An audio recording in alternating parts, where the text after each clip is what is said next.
because they offer people a kind of end-of-the-world scenario of quick salvation, but life goes on.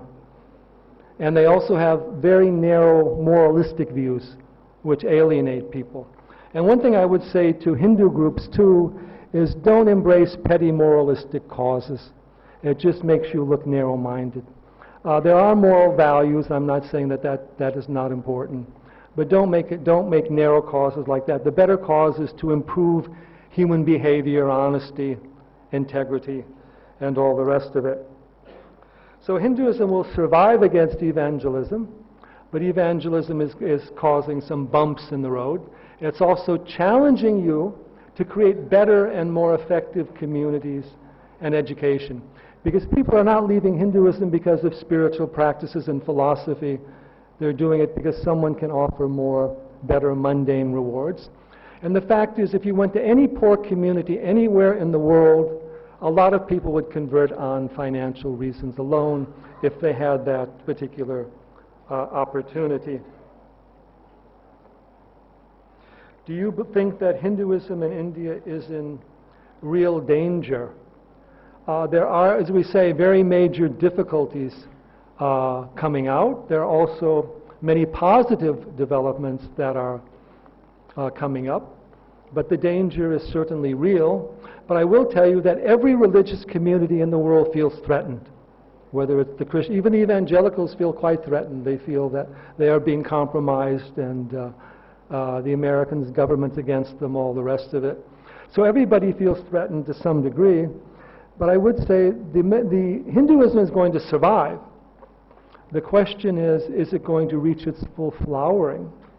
Or is it going to maintain the population base that it has? And that requires more work, because we live in an era with this commercial mind. Everything becomes very simplistic, slogans, and so slogan-based religions are easier to promote than a sadhana-based tradition. So the challenge is greater education in Hinduism to meet that. And if Hinduism is taught in the right way, it will appeal to the elite.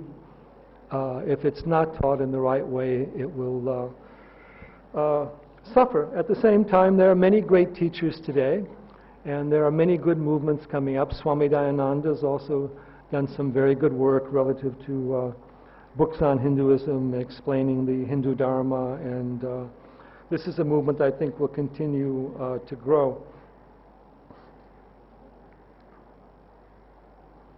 See, your take on Hinduism and vegetarianism.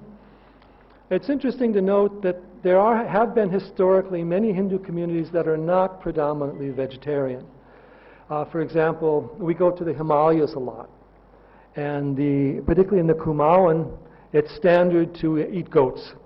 In fact, when someone becomes a head of the Kumaon regimen, they have to sacrifice a goat at a certain Kali temple in the Almora area. The point is that Hinduism is open to all people.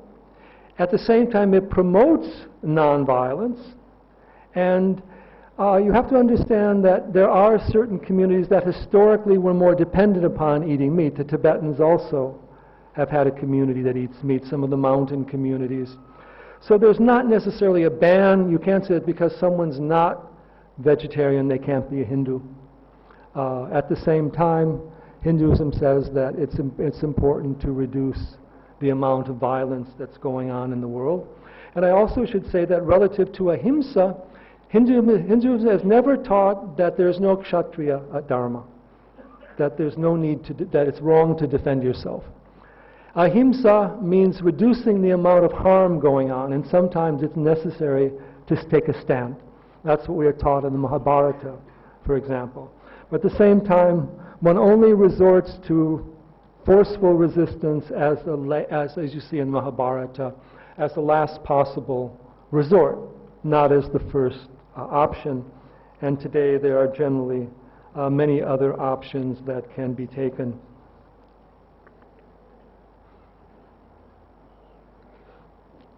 How does Hinduism address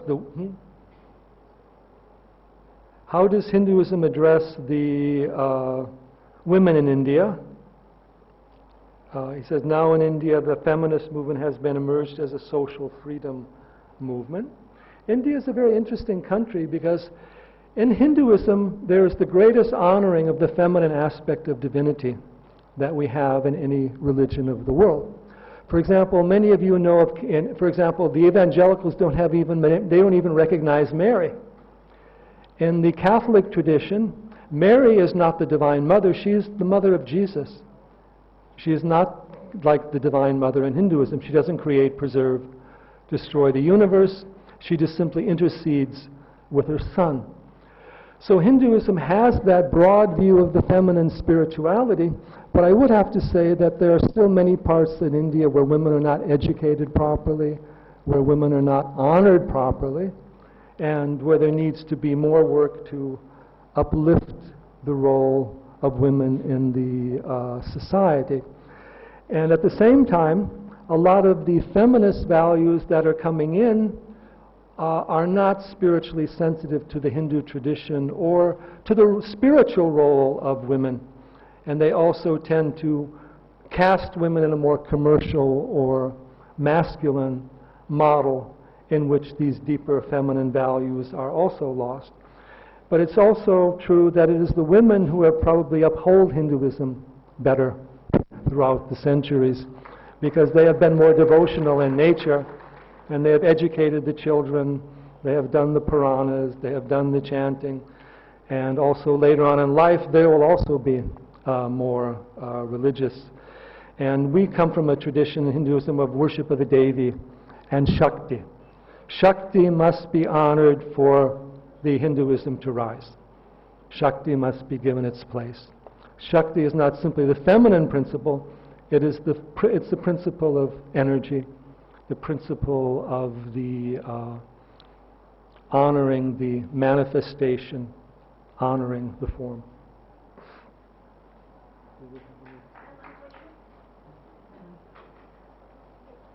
Well, one more thing I should add. My wife also writes, and she has 2 books on the Devi, which are bestsellers in India, Yogic Secrets of the Dark Goddess and Yogini. And she also has a nice CD of chanting. So there are many powerful Hindu women, yes. Well, what's happening, how you see the America becoming a spiritual country? Well, what's happening in the West is people have had a lot of material affluence, and it has not made them happy. So they're looking for some alternatives. They've had these religions of belief, and they haven't given them, they say, oh, you're saved, but it hasn't given them higher knowledge. So there is the movement there for people who want any spirituality to look to the East, the Hindu traditions, the Buddhist traditions, Taoist traditions, and so forth. So that is coming up in the Western culture. Of course, it will take time to develop, but there is a slow spiritualization of the culture that is going on, and I will expect that to grow in the future.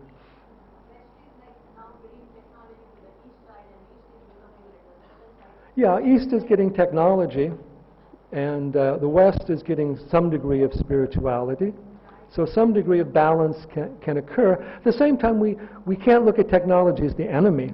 We have to learn how to use it properly. Technology can make our outer life simpler if we use it properly, but we shouldn't use it to multiply unnecessary desires. And we have to remember that however good our technology, we're still born of nature.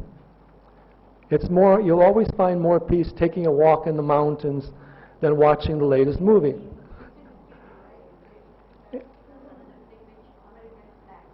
Yes. Well, what's happened in the Western culture is there's been a fragmentation of the society, and so the family system has broken down. Now in America, people above 50, over half of them are living alone.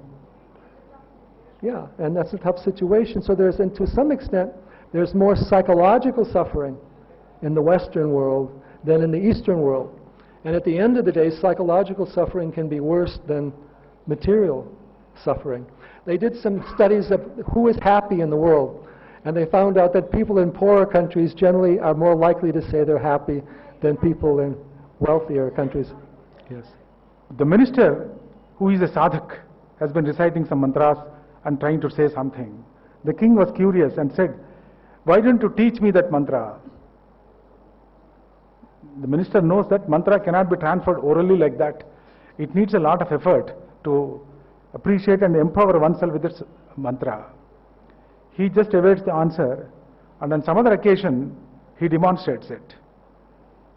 There is a soldier standing nearby. The minister asks the soldier to go and arrest the king. Would the soldier go and arrest the king? Obviously he didn't. Then he suggests to the king, use the same words by yourself. And the king says, arrest this minister. The soldier immediately goes and arrests him. Now why this has happened? We have used the same words, but your words seem to be having power compared to my words. The mantra is also the same thing. You need to have a lot of sadhana to give power to that mantra. Then only the mantra has its utility. Mantras have not failed in this country. Sadhaks have failed this country sometimes. Now what we have to do to preserve this country, to preserve the Sanatana Dharma, is to pair more and more of sadhakas. Some of the acharyas, some of the gurus are doing this in this country today, and we have to really seek them, to seek blessings of that guru to prepare, to prepare yourself to the sadhaks of one mantra, the other. All light in ourselves to preserve this great country's tradition and the Sanatana Dharma. There is no way somebody else is going to touch it. And the Dharma, the super consciousness which he said in one of the mantra pushpas and the other things he said, it is inside you. The meaning of the mantra pushpa, when you are reading out, it clearly says you need not have to search it outside. It is inside you. The Jyoti is inside you itself. See, if that is preserved properly, I don't think anything else can do any harm to this country, but we have to increase that number and take this great tradition really to the succeeding generations, to such practices in the house, within the house first, with the parents, and children learn with the parents. Matru Devo Bhava, Pitru Devo Bhava, Acharya Devo Bhava, Atithi Devo Bhava. Those things come later. So therefore, the charity and the lessons should learn at home. With these few concluding words, I thank every one of you for responding to this seminar or this session in great numbers, and I thank the organizers once more for giving me an impromptu opportunity to be present amidst you and to have the advantage of listening to a great scholar from America. Thank you very much. Friends, by now all of us must have realized that the proof of Hinduism lies in practicing it. Now let us practice a small tradition of honoring our guests here, because Atithi Devo Bhava. I request Dr. Somara Susila Garu to present a book, Kindle Life by Swami Chinmayananda, to the President of the meeting, Uma Maheswarao Garu.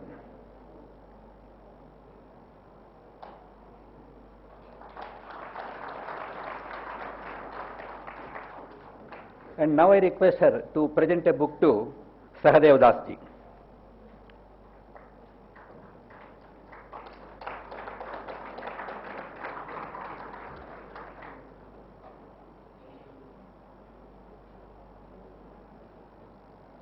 Now Vijnana Manjusha, the big tome, would be presented by Somaraj Susila Garu to our chief guest, David Frawley.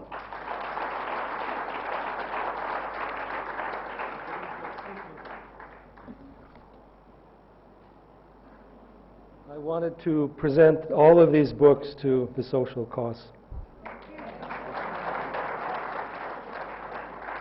But make sure the young people have access to them. Thank you, sir.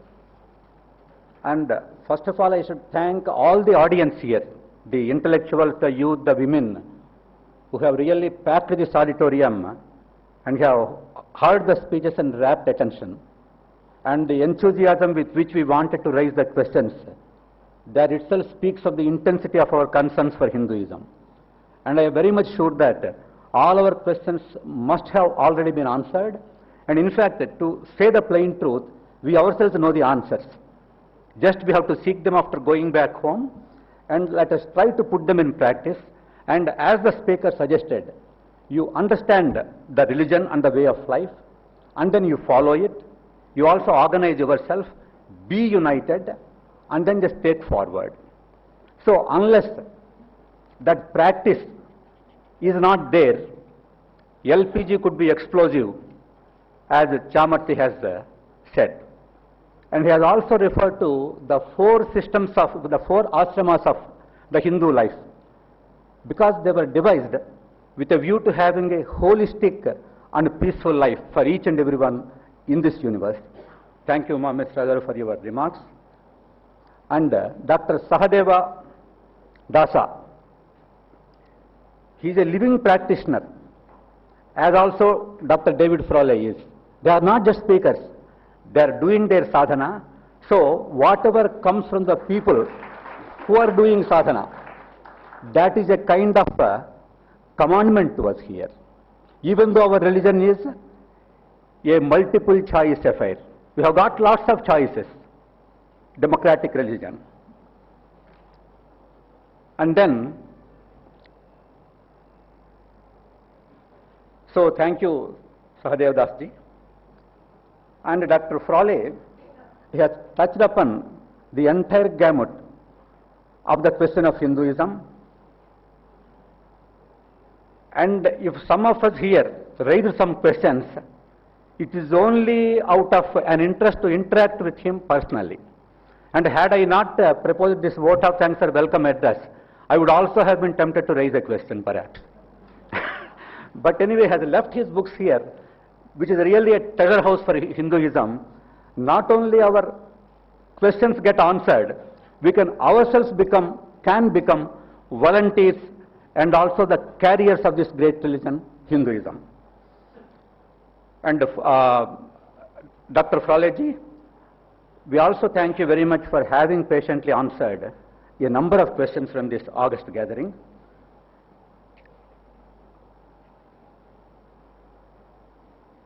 And then I would be failing in my duty if I don't thank the representatives of the media here and also the management of this hall and also the volunteers of social cause and also all the other well-wishers. And I am not forgetting our own President Dr. Somaraj Sushila Garu, who always lends the required grace to every meeting. And thank you one and all. I conclude on a single note. Let us be Hindus, let us study Hinduism, let us follow it, let us be united. Thank you. And now, let us rise to sing Janaganamana.